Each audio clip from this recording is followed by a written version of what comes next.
Getting right into today's video, we're going to start off by removing my client's current design. She currently has her Valentine Day nails, and we're going to be switching them over to a very fun kind of mix and match type of design, which I have done a ton on my channel. First of all, thank you guys for watching today's video. I have been MIA once again for a little bit. It has been a struggle to get my health under control, along with just juggling everything else in our lives. So I really appreciate if you guys have stuck by my side throughout this entire crazy process. So for today's video, we are going to be just doing an acrylic fill. And then we are going to be doing some topical nail art using gel paints, gel polishes, brushes, and all that good stuff.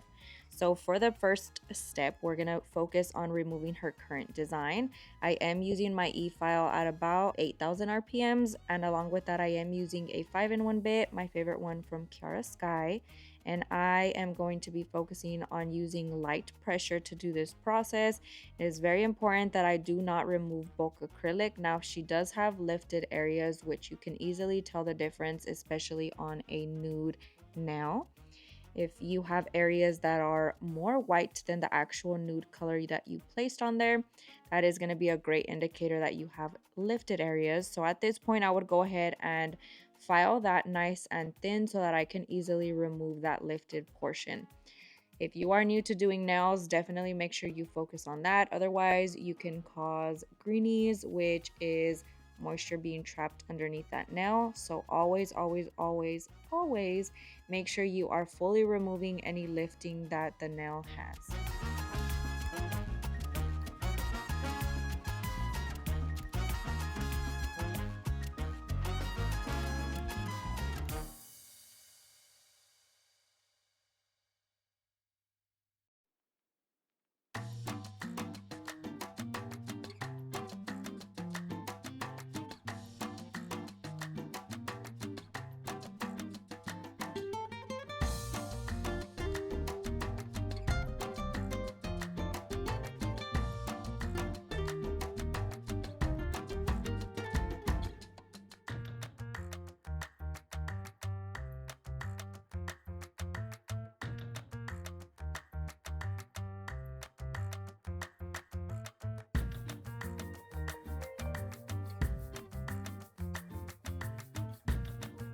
Now that I have fully removed her design, I'm actually going to be going in same 5-in-1 bit and focusing on those areas that may have lifting.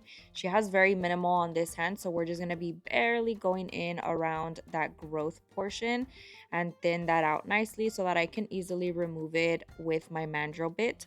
On this index finger, you can see that portion is white, and that is the portion that I'm going to be fully removing. So I'm going to be focusing on the portion of the acrylic that is still attached to the nail, and that's going to make it a lot easier to remove that. I'm using very small, kind of quick strokes. I don't want the nail to heat up, and I want to just kind of make it easy for me to flake it off. So I pretty much just use kind of like a little twitching motion when I'm doing this. It's just the process that has easily worked for me, so I'm just gonna stick with it.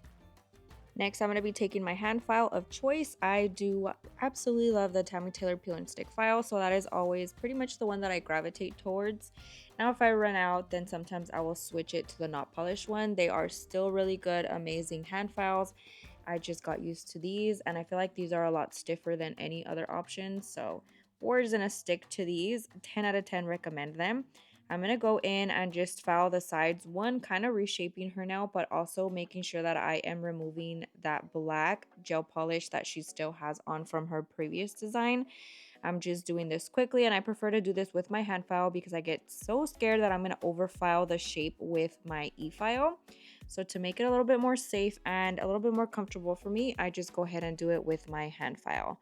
You can always do the tip as well, but because I'm only going to be doing the fill, I really don't need to do this until the end, so you can always just leave that until you are finishing the shaping process towards the end. But again, I like to try to just cover my bases as much as possible. Next, I'm going to be taking my mandrel bit. This is a small mandrel bit from Kiara Sky, and I am using a medium grit sanding band. We are going to be simply pushing back her cuticle with my bit, and I'm also going to be removing that shine from her natural nail while also removing any lifted area that I may have left behind. So again, just focusing on removing that shine, pushing back the cuticle if you do not use a cuticle pusher like I do. And then we are removing that lifted acrylic she may have.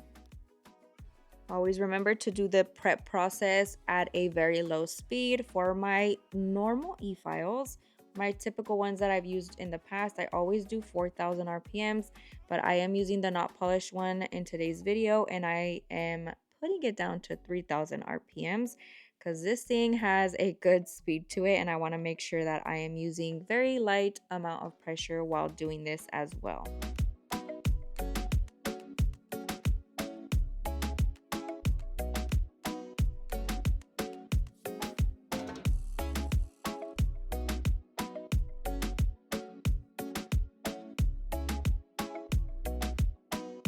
Next, I'm going to be taking this diamond bit and we're going to go back in towards that cuticle area. This is just going to help remove that excess dead skin that we may have missed with a mandrel bit.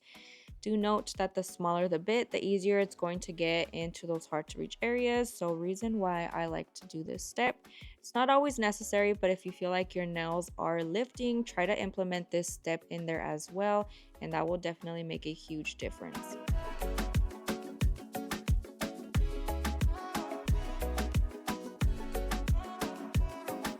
Very quickly, I'm going to be taking a lint-free wipe and a little bit of Young Nail Swipe, and we're going to cleanse the surface of that nail. And this is also going to help as a dehydrator as well. Next, I'm going to be taking a dehydrator from Model 1s and then the primer of choice, which for today's video, I am using 2 coats of the Not Polished Triple X Bond.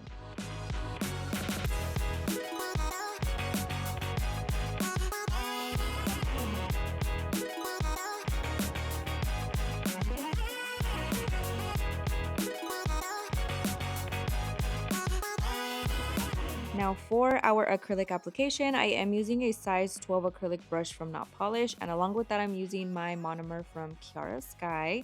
Now for this beautiful nude color that looks so good against her skin, and mine as well because I have definitely gravitated towards this one for my own skin tone. It is Sea Salt Caramel from Not Polished. It is stunning. It is so pretty. So definitely recommend it if you are looking for a good nude color for darker skin tones. I'm going to go ahead and use a medium-sized bead of acrylic while doing my fill process. I'm going to try to focus as much as possible on just using one bead. Now, if I do feel like I need a little bit more, I'm just going to grab a little bit more and place it wherever it is necessary. I am going in and applying that bead close to the cuticle area while holding the finger in a downward position. And then we're going to push it gently upwards and then fully making sure that it is around that cuticle properly. Once I'm content with that cuticle area application, I go ahead and just quickly blend it downwards, leaving the bulk of the acrylic towards the top, which is the area that we are infilling.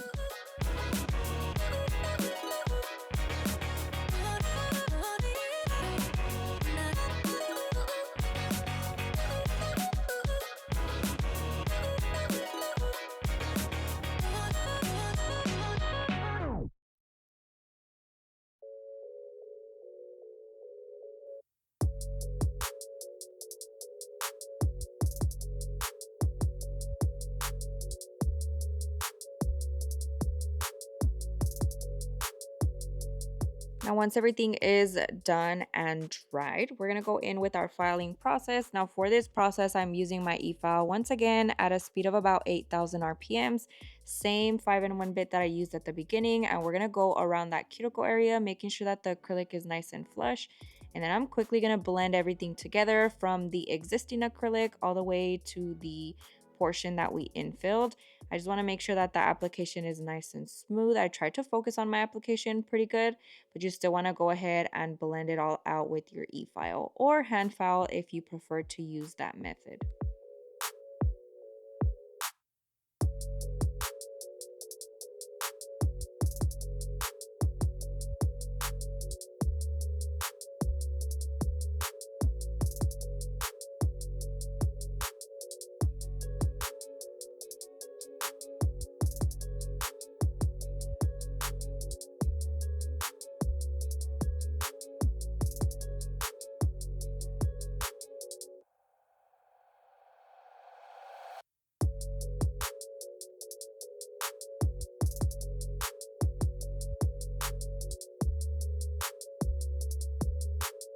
Next, I'm going in with my hand file, once again filing those sides, and then we're going to be flipping the hand around to look at the nails from her perspective, and we're going to file and square off the tip through that point of view. It just helps you get a better glimpse, and a lot of people also apply their tips that way. Again, just makes it easier to see how to apply, how to file, and all that good stuff from a different view so that the client is happy and content with the shape and the look of their nails.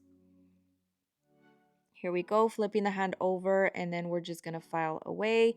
The more angled you put your file down towards you at the front part, the more curved it's going to create, which is gonna ultimately create a more crisp square shape. So if you're into that, definitely give that a go, and it is so helpful. I'm gonna go in with my buffer and just buff the surface of the nail, and then we're gonna be going in with some nail art.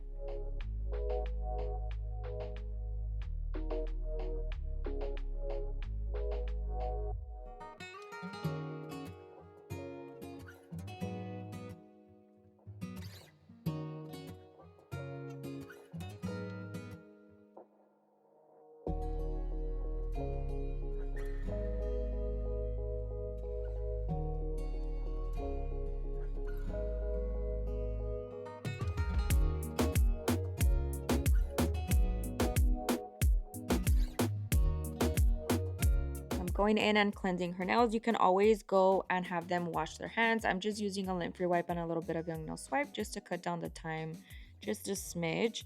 This is just going to remove all that excess dust and also dehydrate the nail from any oils if she was grabbing anything from her bag, scratching her head, or anything like that. We're going to go ahead and start our nail art application. For this nail art, I'm using the short liner and the long liner brush from Veeda Bella, and we're going to be doing some Frenchies, some snake skin. For this specific nail, we are doing some little crosses. She chose a baby blue color, white and black, so we're going to be using a mixture of that on her entire set of nails. I will leave the original nail artist linked in the description box, so if you guys want to check that artist's work, I am definitely recreating a design that my client brought in, so that is pretty much what we're doing for today's video. I'm going in now with the black and doing my little cross that way, and I know a lot of y'all always question how I clean my brushes throughout the process of using different colors, and as simple as it is, I do not put any type of product on my brush. I just kind of squish it in between a paper towel, and not necessarily squish it. I pretty much just glide it through a paper towel folded in half, and I just glide the bristles through that, and it easily removes the pigment. I've never had any color transfer.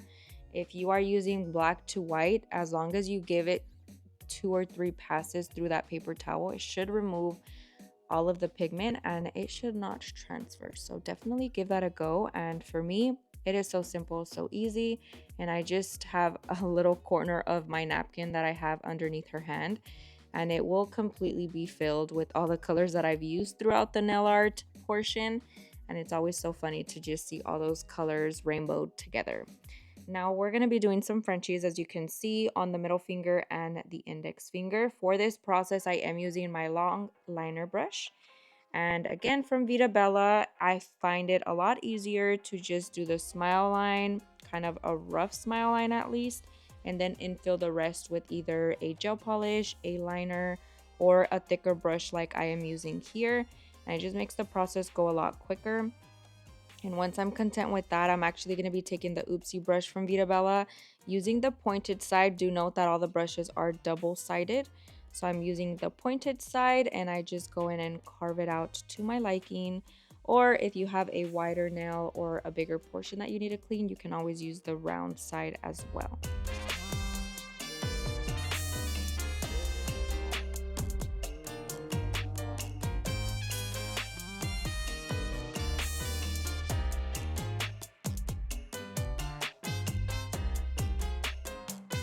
Now for the ring finger, I sweated a little, not gonna lie, because I typically try to do my ombre or base of nail art with acrylics. And I didn't see this until the end. So when I saw that it had ombre, I was like, oh my gosh. we're about to do some nail art gel polish ombre, and I've done it before, I just haven't done it in a little bit. So that's kind of why I was sweating, but here we are giving it a go. I'm pretty much putting my base color, and then we're going to be using this little sponge that I have for my dab gel paints from Profiles Backstage. It came in clutch. It was so helpful, not even going to lie to you guys. When I saw that I had these, I was like, yes, I'm just gonna go that route. So I applied a thin layer of the blue color, and then I brought it up to the point where I wanted it to ombre, and y'all see I just kind of bounced it up and down on the nail, and it easily created that ombre for me. It is a little sheer, so we're gonna go in with a second coat. But this is a pretty good base that we got going on. I am kind of just spreading out the paint towards the bottom just a smidge. And I don't know where all these fuzzies came from, but they were driving me insane. So definitely make sure all your area is nice and clean before you do some nail art like this. I went ahead and cured it in the light for a full 60 seconds. And as you can see here, we're going in with a second layer. That's just going to make that blue a little bit more vibrant, a little bit more opaque, and a little less patchy in my opinion. So we're going to go in again, doing the same process with that little sponge, and it just made my life so much easier, and it was so easy. So definitely give this method a go.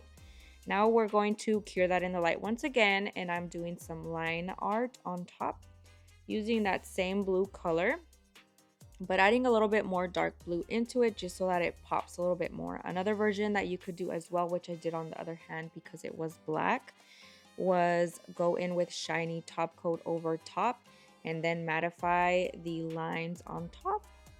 It just looks so pretty, and y'all will be able to see it towards the end. But for this nail, since it is blue and I can make sure I contrast those just a smidge, it looks so pretty. So we're going in with our line art again using my short liner, and then we're going to cure that in the light for a full 60 seconds.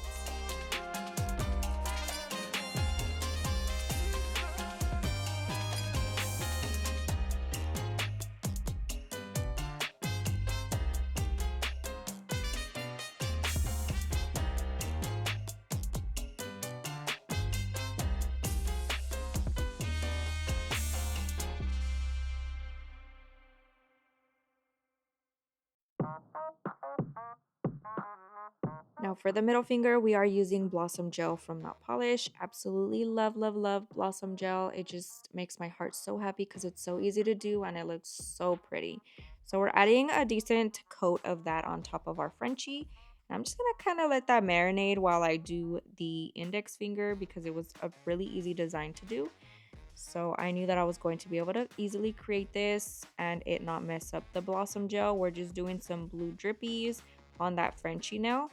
And nothing specific, just kind of draw it per your liking, making sure I'm going around that smile line. And then we're going to do our snakeskin pattern, which is long horizontal lines down the center, and then I pretty much just do dots along the sides. Super, super easy. You want to let that blossom bloom and just spread just for a second, and then we're going to cure that in the light for a full 60 seconds when you get the desired look. Always keep an eye on it. You can always do the other hand while you're waiting for it to bloom, but I always make sure that I'm paying attention to it because as soon as it's good, you want to pop that in the light. Next, we are adding some gem gel and applying this little 3D nail art. Once that is cured in the light, we are going in with our top coat. This is Glossed from Not Polish. Absolutely love, love, love it. Definitely recommend it. It is so good and everything is super shiny. Now on the nail that has the little 3D charm, always make sure that you kind of push it up against that 3D charm. It's going to help hold it on there as well as kind of blend out the gem gel that we applied on there.